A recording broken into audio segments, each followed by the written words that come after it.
Hello student, this is Pankaj Dhiman, faculty member of SBS Law College, Shri Ganganagar. We are studying environmental law and next question is Indian constitution is amongst the few in the world that contain the specific provision on the environment protection. Whether there is some duty imposed on the state with regard to the environment under the Indian Protection Act. Discuss the scope and extent of the right to the pollution free environment under the article 21 of the Indian constitution. तो Indian constitution के under जो environment से related जो provision किए गए हैं, environmental protection से related जो प्रोविज़न किए गए हैं, उनके बारे में आपने यहाँ पे पढ़ना है। और कैसे हमारी जुडिशरी ने अपना जुडिशल एक्टिविज़म के थ्रू जो है इन्वायरमेंट पोल्यूशन को जो है एक जो हमारा राइट की वायलेशन माना है under article 21 of the Indian constitution, जो कि right of life and personal liberty की बात करता है। तो बहुत ही इंपॉर्टेंट क्वेश्चन। और आर्टिकल 21 जो कि हमारा फंडामेंटल राइट है, उस राइट के अंडर हमें right of life and personal liberty की जो इतनी बड़ी राइट मिली हुई है, उसमें जो है एनवायरनमेंट प्रोटेक्शन का भी राइट हमें मिला हुआ है। हमें पोल्यूशन फ्री इन्वायरमेंट रहने का अधिकार है, तभी हमारा ये राइट ऑफ लाइफ है पर्सनल लिबर्टी जो है कंप्लीट हो पाएगा। सो इस क्वेश्चन को हम यहाँ पे स्टडी करेंगे। Article 21 of the constitution provide the fundamental rights to the life and personal liberty, the right of bodily and life independence, right to live. तो आर्टिकल 21 कॉन्स्टिट्यूशन में लिखा हुआ है और ये हमारा फंडामेंटल राइट है, और हमें ये right to life and bodily independence liberty हमें देता है, फ्री इंडिपेंडेंस हमें देता है।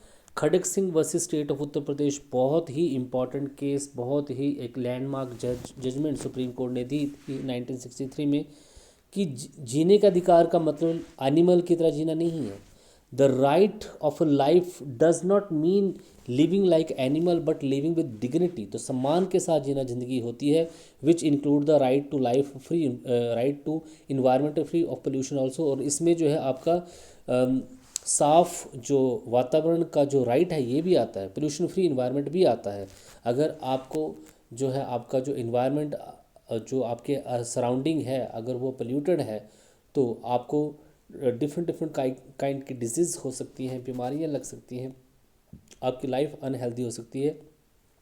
तो फिर किस तरीके का राइट ऑफ लाइफ में पर्सनल लिबर्टी आर्टिकल 21, तो आर्टिकल 21 के अंडर जो है पोल्यूशन फ्री इन्वायरमेंट को जीने का अधिकार माना गया है। Provision for the environment free of the pollution और environment protection have been specified in our constitution in various kind and at various places.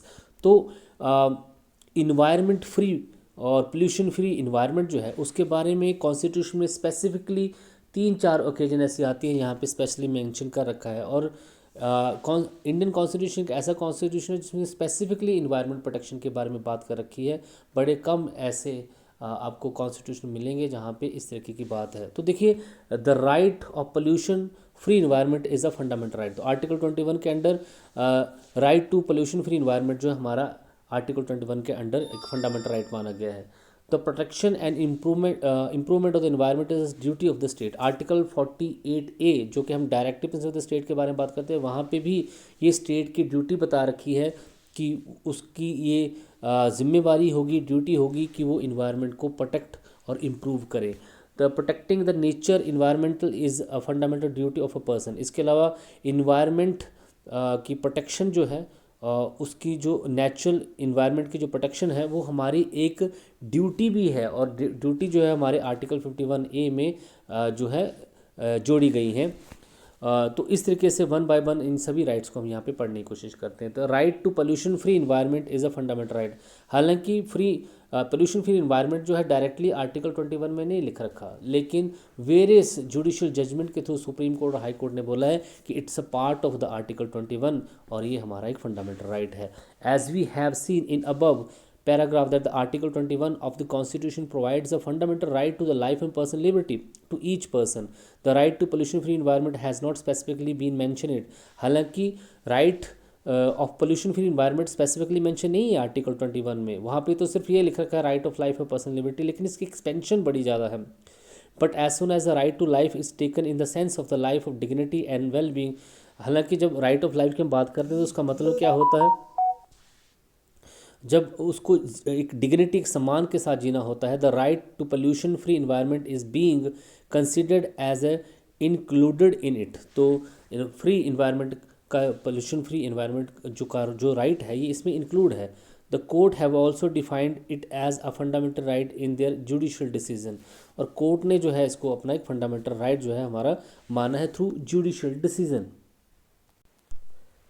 In the case of Law Society of India versus Fertilizer and Chemical Travancore AIR 1994 के cases में Kerala high court ने बोला था the pollution free environment is indispensable part of the right of life because it necessary for health of the human. तो Kerala high court ने साफ बोला था कि जो पोल्यूशन फ्री इन्वायरमेंट है ये राइट ऑफ लाइफ जो हमारा एक राइट आर्टिकल 21 के अंडर ये एक हमारा एक इंडिस्पेंसिबल पार्ट है जिसको अलग नहीं किया जा सकता क्योंकि ये ह्यूमन की हेल्थ से रिलेटेड है। L K Koolwal versus state of Rajasthan AIR 1998 Rajasthan high court the health cleanliness and making pollution free environment as a compulsory under article 21।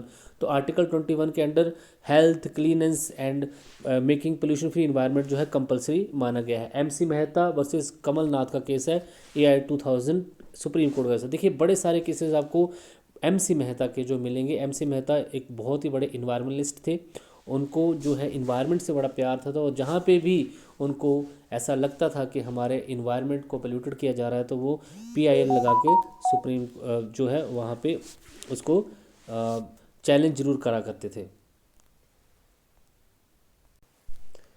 इस केस में disturbing the environment material like air water और soil in the manner to create a pollution is hazardous to the health and its amount to the violation of article 21। इस case में से बोला था कि अगर environmental materials like air water soil को pollute किया जाता है और जो कि सेहत के लिए हानिकारक है, हजार्ड टू हेल्थ है, तो ये आर्टिकल 21 की जो है वायलेशन यहाँ पे माना जाएगी। उस केस में उस सफर्ड पीपल को जो पीपल वहाँ पे सफ़र हो रहे हैं उनको कॉम्पनसेशन देने का प्रावधान जो है होना चाहिए।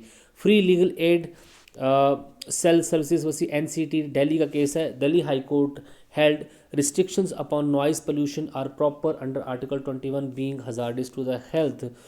दिल्ली हाई कोर्ट ने भी जो है नॉइज़ पोल्यूशन को जो है अंडर आर्टिकल 21 माना था और माना था कि ये हेल्थ के लिए बड़ा ही हजार्डस है।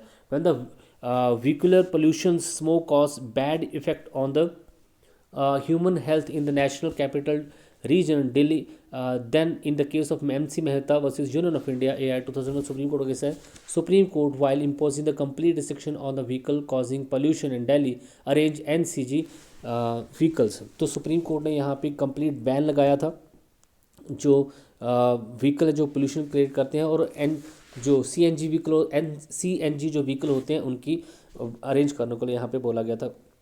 Noise pollution has also been consider a hazardous for the health time to time. और नॉइज़ पोल्यूशन को भी जो है सेहत के लिए टाइम टू टाइम हानिकारक जो है वहाँ पे बताया गया है। Syed Maqsood Ali versus state of MP AIR 2001 Madhya Pradesh high court said not any honour of the guest house और in can disturb the other by the loudspeaker. कोई भी गेस्ट हाउस का जो ऑनर है या किसी मकान का कोई मालिक है तो वो लाउड स्पीकर लगा के अपने घर पे किसी को डिस्टर्ब नहीं कर सकता है। Church of God in India versus KR majestic colony welfare, इसमें भी जो है एक बहुत इंपॉर्टेंट जजमेंट दी गई थी। No religion states that the pray the god by disturbing the peace of other. कोई रिलीजन जो है इस तरीके से प्रे नहीं कर सकता है जिससे जो है वो अदर रिलीजन के जो पीपल हैं जो अदर पीपल है उनकी पीस को वहाँ पे डिस्टर्बिंग हो। That is using loud speaker amplifier and musical instrument in a pair permission for causing noise pollution in the name of religion can not be allowed.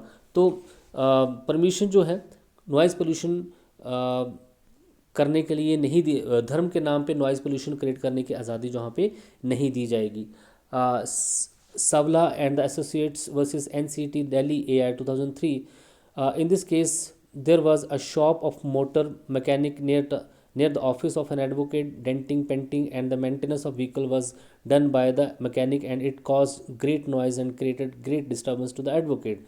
The court ordered municipal corporation to regulate and control the noise। तो यहाँ पे एक advocate का office है उसके पास ही जो है एक मोटर मैकेनिक का जो है गैराज है जिसमें डेंटिंग पेंटिंग होती है, मेंटेनेंस होती है व्हीकल की और बड़ा ज़्यादा नॉइज़ वहाँ पे क्रिएट होता है। एडवोकेट ने जो है इसको चैलेंज किया कोर्ट में और वहाँ पे जो है वहाँ पे रिलीफ जो है एडवोकेट को वहाँ पे प्रोवाइड किया गया। Maulana Mufti Syed Mohammad Nupur Rahman Barkati versus state of west Bengal AIR 1999 का केस है। It was held by the Kolkata high court that every citizen of the country has a right to protect himself from the excessive noise under Article 19 clause 1 सब clause A in Article 21 of the Constitution। इस case में भी यही बोला Kolkata high court ने कि हर एक citizen को कंट्री के हर एक सिटीज़न को ये राइट है कि वह अपने आप को प्रोटेक्ट कर सके from the excessive noise.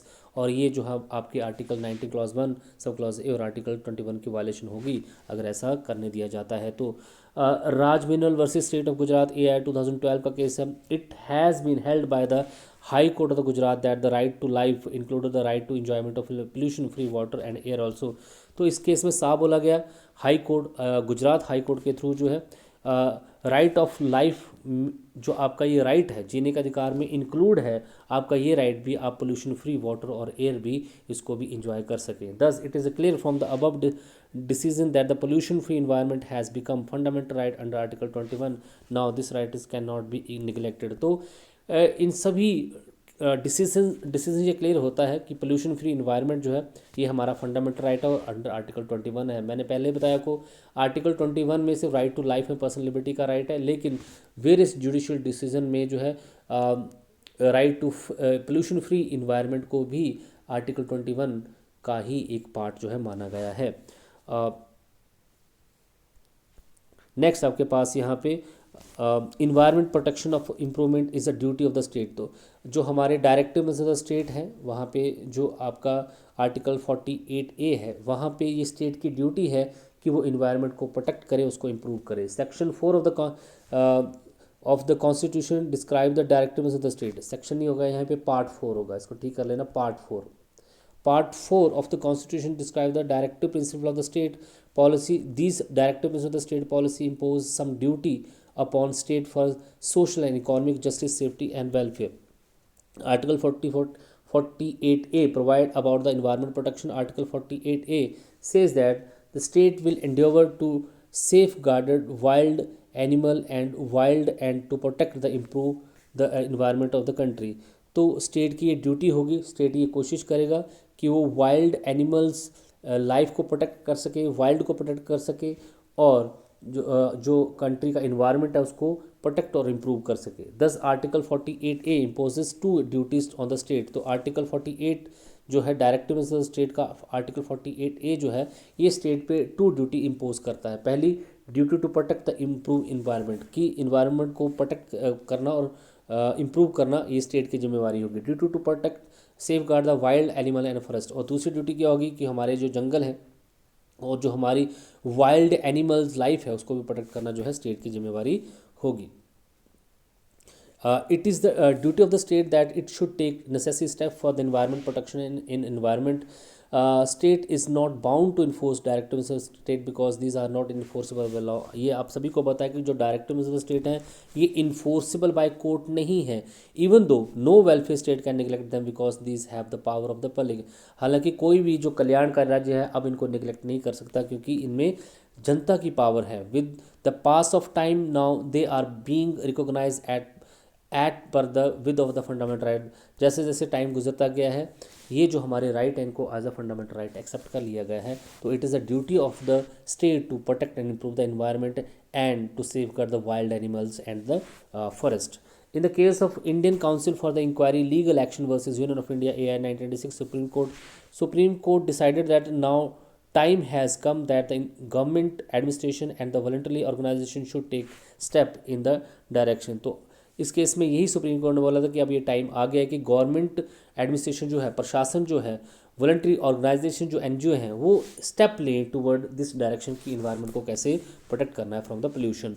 T Damodar Rao versus municipal corporation Hyderabad AI 1987 high court stated that the environment protection is the liability of the government and government should take initial step in the direction. तो environment protection ये जो liability है ये government की है, government institution की है और ये उनको चाहिए कि वो इसके लिए जो है इनिशियल स्टेप वहाँ पे लें। Thus the protection and improvement of the environment is considered a duty of the state in article 48A of the constitution. अब तीसरा पार्ट आपके पास protection of the natural environment is a fundamental duty of any individual. तो state की duty तो आपने directive statement देख ली। Article 51A के अंडर जो है हर एक इंडिविजुअल, हर एक इंसान की, हर एक सिटीज़न ऑफ इंडिया की जो ड्यूटी है कि वो अपने इन्वायरमेंट को क्लीन एंड जो है प्रोटेक्ट करे। In the 42nd amendment for the constitution, तो जब हमारा कॉन्स्टिट्यूशन बना था तब ये ड्यूटी नहीं थी, लेकिन 42nd अमेंडमेंट जब हमारे कॉन्स्टिट्यूशन में हुआ तो एक नया चैप्टर जो है 4A वहाँ पे ऐड किया गया, और आर्टिकल 51A(G) में स्पेशल लिखा गया कि it is the duty of every individual, हर एक इंडिविजुअल की ये फंडामेंटल ड्यूटी है कि वो इन्वायरमेंट को प्रोटेक्ट करने की कोशिश करे। It has been provided in the article 51A(G) of the constitution India that it will be the duty of the each citizen of India that he protect and improves the natural environment including the forest, lake, rivers, wildlife, and to have compassion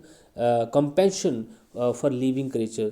तो ये duty हर एक citizen of India की कि वो protect करे, improve करे natural environment को, जिसमें इंक्लूड है forest, lakes, rivers, wild life and living creature के तौर जो है कंपेंशन हो, उसमें दया भावना वो उनके प्रति रखे। In this way the article 51A(G) imposes the fundamental duty upon the citizen also that he protect, improve the natural environment, has compassion for living creatures. In the case of Kinkari Devi versus State of Himachal Pradesh, it was held by the High Court of the Himachal Pradesh that it is a duty to every person to save the environment। ये हर एक person की जिम्मेवारी है कि वो environment को protect करे। It if the mines are required to be close for them it will be done. अगर इसके लिए माइनिंग को बंद भी करना पड़े तो वो बंद की जानी चाहिए, उसको इलीगल डिक्लेयर नहीं किया जा सकता।